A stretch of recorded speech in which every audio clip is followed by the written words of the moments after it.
Welcome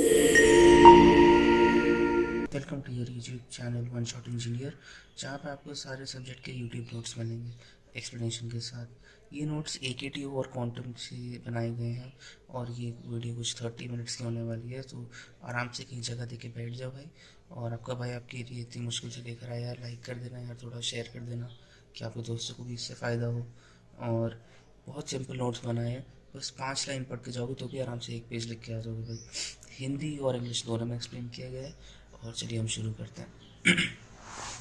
तो object oriented testing क्या होता है? ऑब्जेक्ट ओरिएंटेड टेस्टिंग से पहले समझो कि ऑब्जेक्ट ओरिएंटेड सॉफ्टवेयर क्या होता है। जब हम कोई सॉफ्टवेयर बनाते हैं तो हम उसको अलग अलग रीयूजेबल कंपोनेंट्स के नाम पे बनाते हैं। जैसे ये एक सॉफ्टवेयर है, उसको अलग अलग रीयूजेबल कंपोनेंट्स के नाम से बनाते हैं। ये सारे कंपोनेंट्स को हम ऑब्जेक्ट्स कहते हैं। ये ऑब्जेक्ट जब कंबाइन होते हैं और अपने सारे मॉड्यूल्स परफॉर्म करते हैं तो हमारा सॉफ्टवेयर सिस्टम अच्छे से चलता है। तो इन अलग अलग ऑब्जेक्ट्स को जब टेस्ट करने की बारी आती है, क्योंकि हम पूरे सॉफ्टवेयर सिस्टम को टेस्ट कर रहे हैं, तो हर एक ऑब्जेक्ट को टेस्ट करने वाले पार्ट को कहते हैं object oriented testing. Actually object oriented testing देखो is a collection of testing techniques to verify and validate object oriented software. Verify और वैलिडेशन के लिए काम आता है हमारे ऑब्जेक्ट ओरिएंटेड सॉफ्टवेयर के। अब इसमें काफ़ी बड़ा रोल होता है इनकैप्सुलेशन का। इनकैप्सुलेशन एक टेक्निक है और एक पिलर है ऑब्जेक्ट ओरिएंटेड प्रोग्रामिंग का। सो एक्चुअली चलिए शुरू करते हैं। Encapsulation is used which is wrapping of data and functions in a class is called encapsulation। अब मानो कि तो आपके पास एक क्लास है, उसमें इतने इतने वेरिएबल हैं हमने दो, और एक हमने फंक्शन बना दिया। अब इन फंक्शन और इन वेरिएबल को जब हम एक साथ लेकर आते हैं, एक एंटिटी बनाते हैं, उसको हम क्लास कहते हैं। यहाँ पे जो पूरा ऑब्जेक्ट ओरिएंटेड टेस्टिंग की कहानी है ये क्लास के अराउंड रिवॉल्व होती है। ठीक है, ये सारे पॉइंट्स इनको अच्छे से रख लेना या फिर याद कर लेना, समझ लो और समझ के आराम से वहाँ लिखना भाई, कोई दिक्कत नहीं होने वाली है, मार्क्स कहीं नहीं जा रहे। चलिए आगे बढ़ते हैं। एक इशू है इसमें। Sometimes encapsulation can pose a minor problem in object-oriented testing because testing reports on concrete and abstract state of object। इसको ऐसे ही लिख के आ जाना, इश्यूज तुम्हारे एक्सप्लेन हो जाएंगे इसके अंदर। और अंदर सीधा ऑब्जेक्ट यहाँ पे एक्सप्लेन कर देना, स्टेट को एक्सप्लेन कर देना। Object-oriented testing basically starts with a series of tests designed to exercise inter-class operations and check whether errors arise as two or more classes collaborate। तो ऑब्जेक्ट ओरिएंटेड टेस्टिंग का basic फंडा ये है कि ये जो क्लासेस बनी है हमारे प्रोग्राम के अंदर, एक तो ये उन दोनों के बीच की इंटरैक्शंस को टेस्ट करता है। यहाँ से ये डेटा कैसे जा रहा है, यहाँ से डेटा कैसे जा रहा है, एरर कहीं तो नहीं आ रहा है। इन दोनों की इंटरैक्शन को टेस्ट करता है, इन दोनों की कम्युनिकेशन को टेस्ट करता है। और जब ऐसी और भी क्लासेस कोलैबोरेट करती हैं ऑब्जेक्ट ओरिएंटेड सिस्टम में, तो ये उनकी कैपेबिलिटी को टेस्ट करता है। अब ऑब्जेक्ट ओरिएंटेड टेस्टिंग में दो चीज़ें हैं, फॉल्ट बेस्ड टेस्टिंग और यूज़र बेस्ड टेस्टिंग। ये दोनों हमको इंटीग्रेटेड क्लास करने के बाद करने होते हैं। जब क्लासेस इंटीग्रेट हो जाएंगी तो उस पर फॉल्ट बेस्ड टेस्टिंग करेंगे और यूज़र बेस्ड टेस्टिंग करेंगे। चलिए अब आपको methods of object oriented system testing दिखाते हैं। तो methods of object oriented testing के मेथड्स यहाँ पे ये दिखाए हैं। Unit testing of a class है, इंटीग्रेशन टेस्टिंग ऑफ क्लासेस है, सिस्टम टेस्टिंग है और रिग्रेशन टेस्टिंग है। रिग्रेशन टेस्टिंग तो आप पढ़ ही चुके हो। ये तीनों आके हम आपको बताते हैं। तो अब ध्यान से देखना फ्रेंड्स, ये सब याद रखने की बात है। यूनिट टेस्टिंग पे आते हैं। ये पूछा जाएगा तो बहुत सिंपल पॉइंट्स लिखे हैं मैंने यहाँ पे, इनको बस डायरेक्ट एक्सप्लेन कर देना और ये एक एक लाइन आराम से आप एक एक पैराग्राफ बना सकते हो। तो पहले शुरू करते हैं। Also known as class testing. Unit testing को क्लास टेस्टिंग भी बोलते हैं क्योंकि हम ये सिर्फ क्लास पे परफॉर्म करते हैं यहाँ पे, इसलिए इसको ध्यान रखना। यूनिट टेस्टिंग को क्लास भी बोलते हैं, class testing. In class testing every individual class is tested for errors and bugs. जो हर एक क्लास होती है, जो हमने अभी बताया ना कि आपको ये जो सिस्टम है इसको अलग अलग कंपोनेंट से बनाते हैं, वो सब काम करते हैं एक साथ, तो ये काम होता है। हर एक क्लास जो होती है इसको एरर्स के लिए, बग्स के लिए अलग अलग हमको टेस्ट करना होता है। तो हम लोग यहाँ पे इंडिविजुअल क्लासेस को यूनिट टेस्टिंग करते हैं। और इसको करने से क्या अश्योरिटी मिलती है? Assures that all methods and attributes of a class are according to the design. तो जैसे हमने डिज़ाइन किया था, जब हमने ऑब्जेक्ट ओरिएंटेड डिज़ाइन को दिमाग में लेके चल रहे थे, तो उसके अकॉर्डिंग कितने मेथड्स और एट्रीब्यूट्स हमारी क्लास के एग्जैक्टली काम कर रहे हैं और बनाए गए हैं, ये हमको अश्योरिटी मिलती है इससे। अब अगर तुम्हारे पास कंटेंट है तो वो कंटेंट यहाँ पे लिख के एक्सप्लेन कर सकते हैं, जैसे कि क्लास जो होती है क्लास को थर्ली एक्सप्लेन कर देना, या प्रोग्रामिंग के स्टूडेंट्स तुम लोगों को क्लास तो पता ही है, क्लास को एक्सप्लेन कर देना, ये बता देना कि क्लास एक ब्लूप्रिंट होती है, एक कलेक्शन ऑफ ऑब्जेक्ट्स होती है, ऑब्जेक्ट एक ब्लूप्रिंट ऑफ अ क्लास होता है, इन दोनों को एक्सप्लेन कर दो कि एक पेज तुम्हारा आराम से भर जाएगा। अब आते हैं इंटीग्रेशन टेस्टिंग में। ये मैं आपको एक साथ भी समझा रहा हूँ और अलग अलग के लिए भी पॉइंट्स बता दे रहा हूँ कि अगर अलग अलग खाली क्लास टेस्टिंग की आपको पूछी जाए तो उसके पॉइंट्स लिख के आ जाना, और अगर सारे एक साथ पूछे जाए तो फिर ऐसे लिख के आ जाना। तो इंटीग्रेशन टेस्टिंग को हम लोग इंटर क्लास टेस्टिंग और सब सिस्टम टेस्टिंग भी बोलते हैं। ये कुछ नाम है, इसको याद कर लेना। इंटीग्रेशन टेस्टिंग को इंटर क्लास और सब सिस्टम टेस्टिंग बोलते हैं। यहाँ पे हम इंटर क्लास क्यों बोल रहे हैं, क्योंकि हम दो क्लासेस को एक साथ कंबाइन करते हैं, इंटीग्रेट करते हैं, फिर उसकी टेस्टिंग करते हैं। अब इंटीग्रेशन टेस्टिंग के टाइप्स हम लोग लिख सकते हैं। इंटीग्रेशन के टाइप्स याद है, top down, bottom up, sandwich, big bang, वही यहाँ पे एक्सप्लेन करके लिख देना, आपको एक पेज आराम से भर जाएगा। अब यहाँ पे होता क्या है, it contains integrated module testing and checks their coordination with other modules when integrated. तो जब हमारी दो क्लासेस इंटीग्रेट हो जाती हैं तो इनके बीच की कोऑर्डिनेशन, इनके बीच की इंटरेक्शन चेक करते हैं, और इस हम लोग चेक करते हैं इनकी मॉड्यूल्स टेस्टिंग को। अब आ जाते हैं हम लोग ऑब्जेक्ट ओरिएंटेड सिस्टम्स पे, क्योंकि इंटीग्रेशन टेस्टिंग का एक और पार्ट यहाँ पे ऑब्जेक्ट ओरिएंटेड सिस्टम की इंपॉर्टेंस है। तो इंटीग्रेशन टेस्टिंग इंपॉर्टेंट क्यों है यहाँ पे, ये देखो, ऑब्जेक्ट ओरिएंटेड सिस्टम जो होते हैं वो built out of small reusable components होते हैं, जैसे अभी हमने आपको बताया। और जब स्मॉल रीयूजेबल कंपोनेंट्स हैं तो उनकी इंटीग्रेशन टेस्टिंग ही सबसे ज़्यादा इफेक्टिव होती है, क्योंकि जब हम स्मॉल रीयूजेबल कंपोनेंट्स को एक साथ इंटीग्रेट करके टेस्ट करते हैं तो हमको सारी डिफेक्ट्स और एरर्स पता चलती हैं। ये आपका हो गया इंटीग्रेशन टेस्टिंग। अब आइए सिस्टम टेस्टिंग पे करते हैं हम लोग। सिस्टम टेस्टिंग को हम लोग प्राइमरी फंक्शनल टेस्टिंग भी बोलते हैं, क्योंकि ये पूरे सिस्टम को एक साथ टेस्ट कर लेती है। तो अ user uses only a part of system and can only confirm working of that part. अब यहाँ पे एक सिनेरियो समझो, यूज़र जो है, मानो कि ये मैंने एक ऐप बनाया, यहाँ पे लॉगिन हो रहा है और यहाँ पे डेटाबेस में लॉगिन की रजिस्ट्री हो रही है। ये पार्ट सिर्फ यूज़र को दिखेगा और ये पार्ट सिर्फ डेवलपर को दिखेगा। यूज़र को सिर्फ इतना पार्ट दिख रहा है, उसने लॉगिन की जितनी चीज़ें हो सकती थी उसने वो टेस्ट कर लिया, वो ये तो टेस्ट कर नहीं सकता क्योंकि ये पार्ट तो उसका है ही नहीं। ये पार्ट हमारा पूरा सिस्टम टेस्टिंग में आ जाता है। सिस्टम टेस्टिंग क्या करता है, वो इसको भी और इसको भी, मतलब जितना भी पार्ट्स हैं सॉफ्टवेयर के, वो सारे टेस्ट करता है एक साथ रख के। वो यूज़र या फिर इन सब के लिए सिक्योरिटी मेजर्स नहीं रखता। तो user uses only a part of system and can only confirm working of that part. User को सिर्फ इतना दिख रहा है, वो सिर्फ इतना ही टेस्ट कर सकता है। System testing test all combined classes for new defects and memory leaks. अब यहाँ से यहाँ तक जब डेटा शिफ्ट हो रहा था तो यहाँ पे कोई मेमोरी लीक तो नहीं हुआ, यहाँ कोई नया वेरिएबल एरर तो नहीं हो गया, कोई ओवरफ्लो तो नहीं हो गया, ये सब के लिए सिस्टम टेस्टिंग डिफेक्ट चेक करता है। इसलिए इसको हम लोग प्राइमरी नॉन फंक्शनल टेस्टिंग बोलते हैं। प्राइमरी क्यों, क्योंकि ये सबसे इफेक्टिव फंक्शनल टेस्टिंग है। अब यहाँ पे देखो, non functional requirements are also tested. Non functional requirements क्या होती हैं, फंक्शनल रिक्वायरमेंट्स ये सब हो गई। नॉन फंक्शनल में आता है यूजेबिलिटी, परफॉर्मेंस, रिलायबिलिटी, ये सब भी चेक करता है सिस्टम टेस्टिंग। अब इतना सारा सामान कर रहा है इसलिए वो फंक्शनल टेस्टिंग में प्राइमरी फंक्शनल टेस्टिंग बोला जाता है उसको। तो नॉन फंक्शनल रिक्वायरमेंट्स वाला पॉइंट भी लिख देना, ये भी काफ़ी अच्छा पॉइंट है, और एग्जाम्पल ऐसे बना के आ जाना। अब आते हैं हम लोग software testing tools according to object oriented testing. Object oriented testing की टूल्स हैं पहले से, मतलब सॉफ्टवेयर टेस्टिंग की टूल्स हैं पहले से, लेकिन according to object oriented testing यहाँ मैंने लिखे। आप चाहो तो आराम से स्क्रीनशॉट लेते रहना और अपने नोट्स में लिखते रहना। पहला स्टैटिक टेस्टिंग है, फिर डायनामिक सॉफ्टवेयर टेस्टिंग है, फिर प्रोसेस मैनेजमेंट टेस्टिंग है। स्टैटिक टेस्टिंग में देखो क्या होता है कि जब हम कोड लिखते हैं और उसको रन करते हैं तो हमको डिफेक्ट्स पता चलते हैं। स्टैटिक टेस्टिंग में एक्चुअली कोई एग्जीक्यूशन नहीं होता, सिर्फ कोड की एनालिसिस होती है, और ये सोर्स कोड है, तो ये सोर्स कोड की एनालिसिस होती है सीधे स्टैटिक टेस्टिंग में। No execution of program analysis, source code analysis, test and maintenance, ये इसको टेस्ट एंड मेंटेनेंस के काम आता है। अब यहाँ पे कुछ टूल्स देख लो, जैसे कम्प्लेक्सिटी एनालिसिस टूल्स हो गए, syntax and semantic analysis tool हो गए, और कोड इंस्पेक्टर हो गए।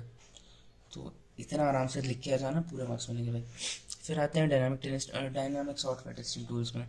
यहाँ क्या होता है कि हम लोग सिर्फ कोड को देखते ही नहीं, हम लोग उसको रन भी करते हैं। यार कैसे बनाते हैं इसको तुम लोग देख लेना।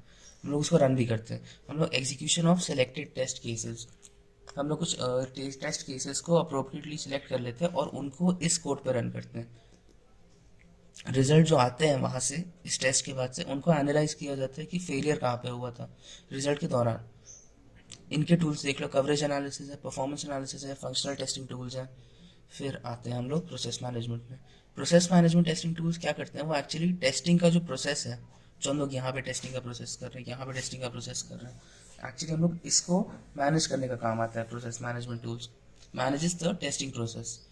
ये इम्प्रूव करता है सॉफ्टवेयर टेस्टिंग को, क्योंकि हम लोग मैनेजिंग कर रहे हैं ना टेस्टिंग प्रोसेस की, तो फिर सॉफ्टवेयर टेस्टिंग का पूरा प्रोसीजर इम्प्रूव हो जाता है। इनकी टूल्स देख लो, बगजिला, सिल्क प्रान प्रो और सिम्बास जेटरबग।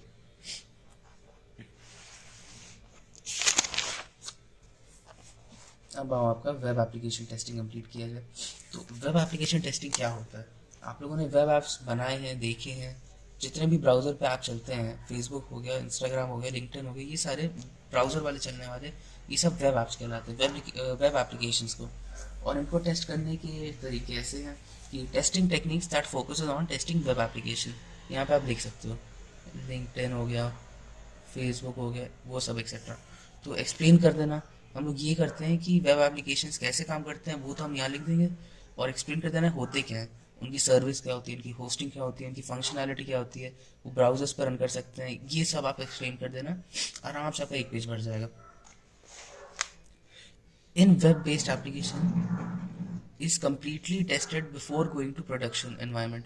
तो यहाँ हम लोग जो वेब एप्लीकेशन टेस्टिंग कर रहे हैं, इसमें हम लोग वेब बेस्ड एप्लीकेशन को कम्प्लीटली टेस्ट करते हैं हर चीज़ के लिए, इससे पहले कि हम उसको प्रोडक्शन एनवायरनमेंट में भेज सकें। और जितने बग्स मिलते हैं उसको हम लोग फिक्स कर देते हैं ढूंढने के साथ साथ। अब आइए techniques of web application testing में। पहली टेक्निक है फंक्शनल टेस्टिंग, इसको हम लोग कंपोनेंट टेस्टिंग भी बोलते हैं, जहाँ पे मैं ये एक ही है, मतलब also known as component testing. Functional testing का काम क्या है यहाँ पे, to verify that each component is functional as expected और नॉट। नाम से पता चल रहा है कि फंक्शनल टेस्टिंग है तो सबकी फंक्शन चेक करेगा। यहाँ बिहेवियर चेक होता है software application against test specifications. जो हम लोगों ने सोचा था उसके अकॉर्डिंग हम लोग सॉफ्टवेयर एप्लीकेशन का बिहेवियर चेक करते हैं। इसके मेथड्स देख लो, लिंक टेस्टिंग की, जितने लिंक्स है साइट पे वो सब चल रही है कि नहीं, वेब फॉर्म टेस्टिंग, वेबसाइट का फॉर्म ढंग का है कि नहीं, कुकीज़ टेस्टिंग, कुकीज़ डिलीवर हो रही कि नहीं, या फिर हम लोग HTML CSS स्ट्रक्चर टेस्टिंग कर लेते हैं। इसको भी ध्यान में रखिएगा, ये भी अच्छा पॉइंट है। ये आपका पहला टाइप हो गया। दूसरी टेक्निक है यूजेबिलिटी टेस्टिंग। इस पर मैं ऐसे भी बता दे रहा हूँ और जो मैं लिख रहा हूँ इसको आप अलग से अपने आप बढ़ा के लिख लेना, क्योंकि यूजेबिलिटी टेस्टिंग अलग से भी पूछी जाती है। तो यूजेबिलिटी टेस्टिंग क्या होती है एक्चुअली में, वो carried by type testers to cover all possible test cases where target audience of the web app do regularly. देखो, एक यूज़र है, उसके रोज़ का काम फेसबुक पे लॉगिन करना है ना। तो ये जो टेस्टर्स होते हैं, ये लोग जितने तरीके से आप लॉगिन कर सकते हो, जैसे ब्राउज़र होती है, जैसे पॉपअप विंडो होता है, या फिर आप उससे भी कर सकते हो, डेस्कटॉप से भी कर सकते हो, ये जितने तरीके हो सकते हैं उन सारे तरीकों को ये लोग एक बार एक्सप्लोर कर लेते हैं, सारे पॉसिबल कॉम्बिनेशन इस पर रन कर लेते हैं टेस्टिंग का। तो सिर्फ एक लॉगिन जो नॉर्मल एक बंदा करता है उसको उसके सारे तरीके कर लेते हैं कि उसमें कोई भी डिफेक्ट ना पता चले। जब हम लोग उसको डिप्लॉय कर रहे हो तो उसमें सारे टाइप के डिफेक्ट ऑलरेडी निकल चुके हैं और फिक्स हो चुके हैं। ऐसे काम करता है यूजेबिलिटी टेस्टिंग। बेसिकली जो नॉर्मल यूज़र करता है उसको 100 टाइम्स ये लोग चला कर देख लेते हैं कि कहीं ना कहीं दिक्कत तो नहीं हो रही है कोई।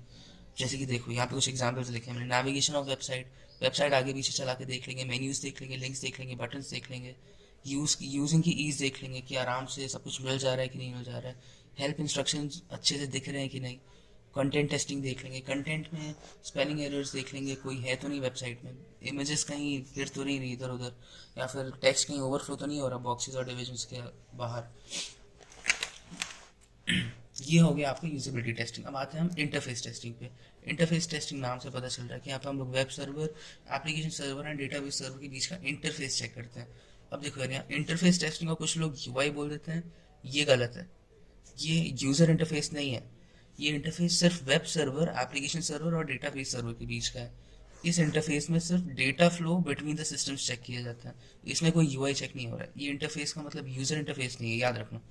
ये web server, application server and database server के बीच है। बहुत आसान था। आगे आते हैं कंपैटिबिलिटी टेस्टिंग में। Compatibility testing is the application running fine on different devices with different OS. अब कंपैटिबिलिटी तो आप जानते हो, कंपैटिबिलिटी मतलब क्या, एक चीज़ दूसरे चीज़ के साथ कंपैटिबल है कि नहीं। यहाँ पे हम क्वेश्चन कर रहे हैं कि हमारी जो वेबसाइट है ये अलग अलग डिवाइसेस के साथ कंपैटिबल है कि नहीं। फ़ोन में चलाएंगे तो फिर फ़ोन में सब सही से चल रहा है, मतलब जो मेन्यूज़ थी, लिंक्स थी, वो सब सही से आ रही हैं। टैबलेट में, टैबलेट का स्क्रीन साइज़ अलग होता है तो उस पर सब सही से फिट बैठ रहा है। तो ये सारे अलग अलग ओएस पे, जैसे कि विंडोज़ और आईओएस पे भी रन करके देख लेते हैं कि कहीं कुछ ओवरफ्लो तो नहीं हो रहा है। ये हम लोग कंपैटिबिलिटी टेस्ट करने के लिए करते हैं कि हमारी वेबसाइट कंपैटिबल तो है इन सारी चीज़ों के साथ। अब बस दो और बचे हैं। Performance testing. परफॉर्मेंस टेस्टिंग देख लो यार एक बार। Performance testing is done to ensure that the web application can work as expected under heavy load and spike times. अब परफॉर्मेंस टेस्टिंग में हम लोग पता चल रहा है कि हम लोग परफॉर्मेंस मेजर कर रहे हैं। परफॉर्मेंस मेजर कैसे करेंगे, उसके कुछ मेथड्स हैं। पहला तो रिस्पॉन्स टाइम चेक है कि हम लोग वेबसाइट का रिस्पॉन्स टाइम चेक कर सकते हैं। वेबसाइट अगर जल्दी रिस्पॉन्ड करेगी मतलब कोई दिक्कत नहीं है। सॉरी। सो लोड टेस्टिंग ये कर सकते हैं हम लोग। लोड टेस्टिंग में क्या होता है, लोड टेस्टिंग में हम लोग अंडर रेगुलर और पीक लोड में हम लोग वेबसाइट या फिर अपने सॉफ्टवेयर को डालते हैं, रेगुलर लोड में और पीक लोड में, और उसका जो रिस्पॉन्सेज आ रहा है वो चेक करते हैं। फिर स्ट्रेस टेस्टिंग।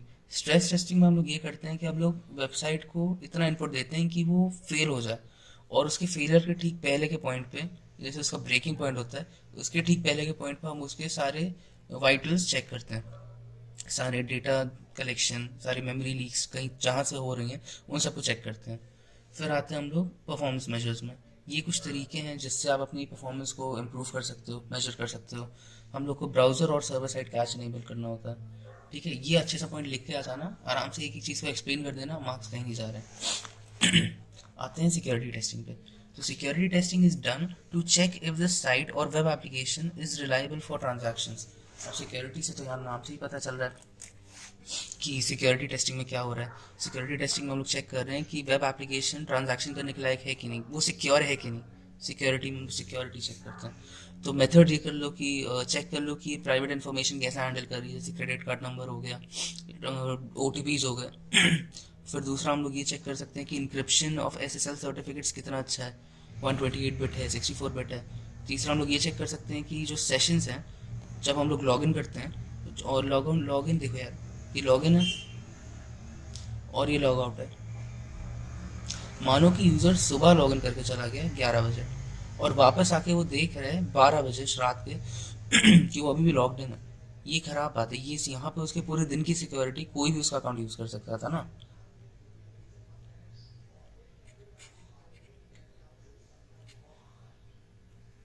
हाँ, तो आप देख सकते हो कि कोई भी उसका अकाउंट यूज़ कर सकता था पूरे 11 बजे से लेकर रात के 12 बजे तक। तो ये उसके लिए काफ़ी बड़ा सिक्योरिटी थ्रेट है। तो इसके लिए हम लोग यहाँ पे बार बार उसको लॉग आउट कर देते हैं हर 10-10 मिनट पे। काफ़ी लोग 10 मिनट रखते हैं, गवर्नमेंट वेबसाइट 5 मिनट रखती है। ये आपका हो गया सिक्योरिटी टेस्टिंग। इसको आराम से लिख के आना भाई, मार्क्स कहीं नहीं जा रहे हैं, बहुत आसान है ये। अब ये हो आपके सारे मेथड्स हो गए। अब हम लोग आते हैं यूज़र इंटरफेस पर। ये असली की ग्राफिकल यूज़र इंटरफेस टेस्टिंग है। जो मैंने पहले यूआई टेस्टिंग बताई थी उसको आप यूज़र इंटरफेस नहीं कहते, उसको सिर्फ इंटरफेस टेस्टिंग कहते हैं, बोलना नहीं। ये यूज़र इंटरफेस है। इसमें होता है कि testing the graphical user interface of system. ये सब तो खुद ही से लिख लोगे यार। Testing ensures the proper function of graphical user interface to its specification. जैसा हमने स्पेसिफाई किया था वैसे चलेगी आराम से। यहाँ पे ग्राफिकल यूज़र इंटरफेस जो कुछ दिखने वाला सामान होता है उन सभी कंपोनेंट्स देख लो कि ये सब टेस्ट किए जाते हैं। लेआउट है, कलर है, लेबल है, फॉन्ट है, बॉक्सेस हैं, आइकन्स हैं। तो ये तुम लोग आराम से लिख लो यार। इसको कुछ भी, इसमें कितना भी चाहो कितना भी लिख सकते हो, इसमें कोई दिक्कत नहीं है। फिर आते हैं methods of detail graphical user interface testing. तो methods of detail graphical user interface testing समझो यार। अब कि पहला है तो check the position size and acceptance of characters. जब हम कुछ इनपुट कर रहे हैं तो फिर हम लोग उसकी पोजीशन, साइज, ये सारी देख लें कि वो सब दिख रहा है ढंग का कि नहीं। ये जितना कुछ सामान है ये सारे सिर्फ विजुअली अपीलिंग बनाने में है, ठीक है। हम लोग इंटेंट एंड फंक्शनैलिटी देख ली कि हमारा GUI वैसे काम कर रहा है जैसे हमने उसको इंटेंट किया था। एरर मैसेजेस ढंग से दिख रहे हैं या फिर ऐसे ही पूरी साइट खराब कर दे रहे हैं। क्या हमारी साइट एस्थेटिकली प्लीजिंग है कि नहीं। एस्थेटिकली प्लीजिंग का मतलब सब कुछ एस्थेटिक के अकॉर्डिंग बैठ रहा है कि नहीं, क्योंकि एक थीम होती है ना, जब हम साइट बनाते हैं तो उसकी एक थीम होती है। तो उस थीम के अकॉर्डिंग अगर जब सब कुछ बैठ जाएगा तो फिर आराम से पूरी साइट चल जाएगी। और हम लोग इसके आगे फिर चेक करते हैं कि इमेजेस क्लियर है कि नहीं, हमारे टेक्स्ट बॉक्सेस इमेजेस सबकी अलाइनमेंट है कि नहीं। फिर पोजीशनिंग चेक करते हैं। जब हम लोग इनको अलग अलग डिवाइसेस में रन करते हैं तो इनकी पोजीशनिंग ख़राब तो नहीं हो जाती है, कि मेन्यू बटन अगर यहाँ था तो कोई यहाँ तो नहीं चला जाता है अगर फ़ोन में कर रहे हैं तो। ये सारी चीज़ें, ये सारे पॉइंट आराम से लिख के आ जाना, कोई दिक्कत नहीं होगी भाई। इनको आराम से तुम अंदर से 3-4 लाइन अपने आप एक्सप्लेन कर सकते हो ये सारे पॉइंट्स में।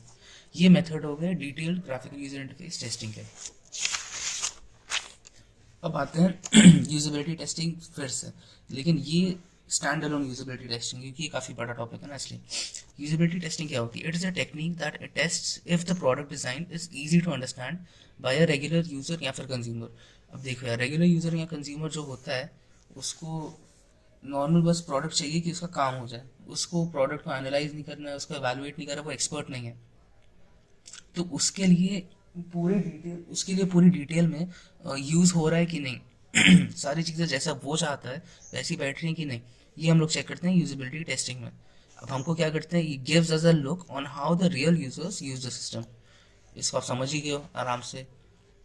आते हैं फिर यहाँ पे, someone else watches the user and notes down difficulties faced by them while performing regular task. अब देखो यार, कुछ बहुत सारे यूजर्स को एक साथ रख लेते हैं यहाँ पे, और एक बंदा है जो यहाँ पे उन सबको देखता है। वो सबके स्टैंडर्ड जो साइट में एक्शंस होते हैं जैसे लॉगिन, रजिस्ट्रेशन, ये सब में उनको अगर कहीं दिक्कत हो रही है तो वो बंदा उन सबको नोट करता है और वो नोट करने के बाद उन सबको नोट करके वो अलग से एक डॉक्यूमेंट बना देता है, उस पर फिर इम्प्रूवमेंट करते हैं।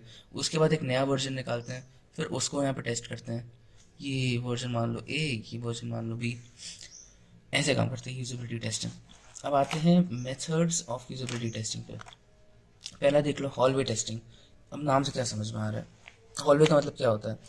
बाहर हॉल में गए, जितने लोग घूम रहे थे उन सबको पकड़ा, बोला कि भैया आ जाओ, हमारा सॉफ्टवेयर ये बना है, इसको एक बार आके टेस्ट कर लो। यही यहाँ पे लिखा है हमने कि picking random people from the hallway, क्योंकि इसका नाम यही है हॉलवे टेस्टिंग।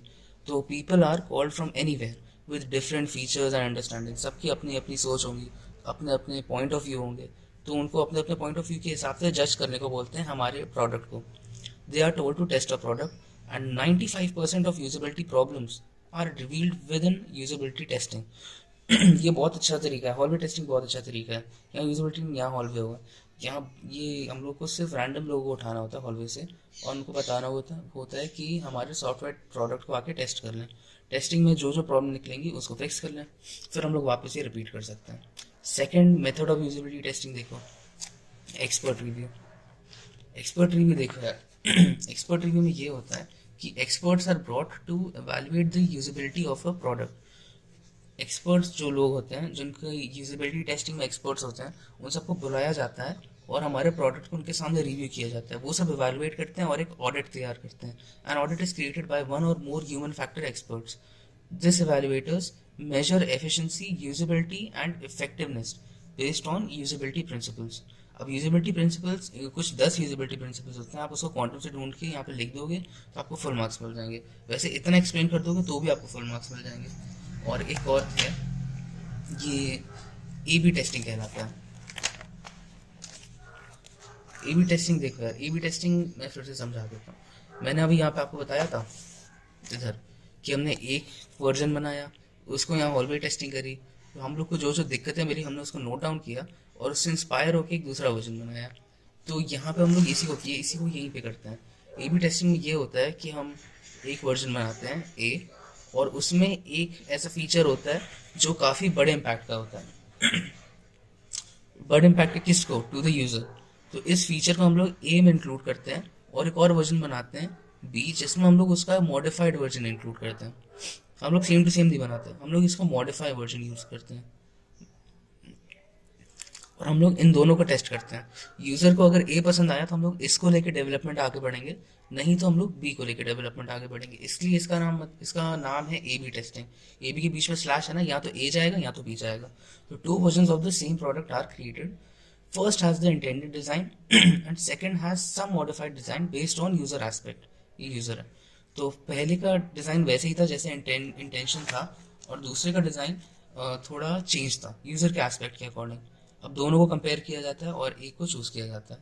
इतना लिख के आ जाना, आपका ए बी टेस्टिंग हो जाएगी। आपके ये तीनों पॉइंट कवर हो गए यूजेबिलिटी टेस्टिंग के, और उसके बाद बस आपकी हैप्पी एंडिंग हो गई। यार देखो, मैंने इतना इतना मेहनत करी, तुम लोग को समझाया, तुम लोग थोड़ा सा लाइक कर दोगे, शेयर कर दोगे। ऐसे मैं कल यूनिट 4 की नोट्स निकाल दूंगा। अभी मुझे पता है कि एग्जाम्स पास आ रहे हैं, तो फिर सब लोग की हेल्प हो जाएगी यहाँ पे।